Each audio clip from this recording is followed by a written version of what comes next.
Growing as a streamer only requires you to know actually how to play the game. It's not even necessarily how good of a streamer you are, it's how good of a game you can play. And quite frankly, if you play games 12 to 18 hours a day, you could probably grow a successful stream. And what do I mean by that? So the way you grow your stream isn't necessarily by streaming more, because it's actually counterproductive. The way you grow your stream is actually by growing on other platforms and then funneling the people who are on those other platforms into your stream.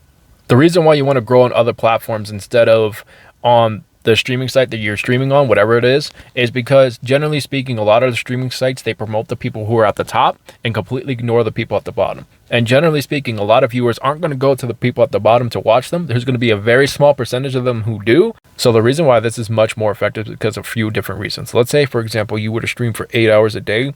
Realistically, only about 2 of those hours are going to be high effort and high energy. And then after that, the viewer is going to start losing interest in the stream. And quite frankly, they might have a bad experience with the stream, which might prevent them from coming back again. Now, why would that be? Because like I mentioned, the first 2 hours, generally speaking, you are full of high energy and high entertainment. Look at Jinxie, for example. All he does is stream for 4 hours now because he knows he can maintain that at a high energy.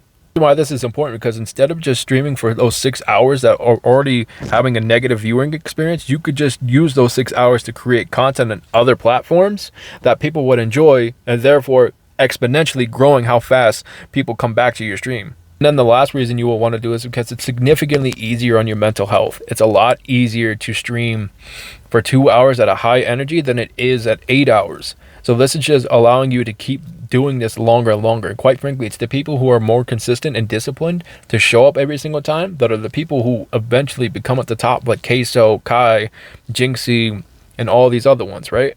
If you guys enjoyed this, by all means hit the follow button. And if you want to join a community full of streamers giving each other advice while I'm also coaching you, by all means hit the link in the bio. Thank you guys for watching. Make sure you tell somebody you love them.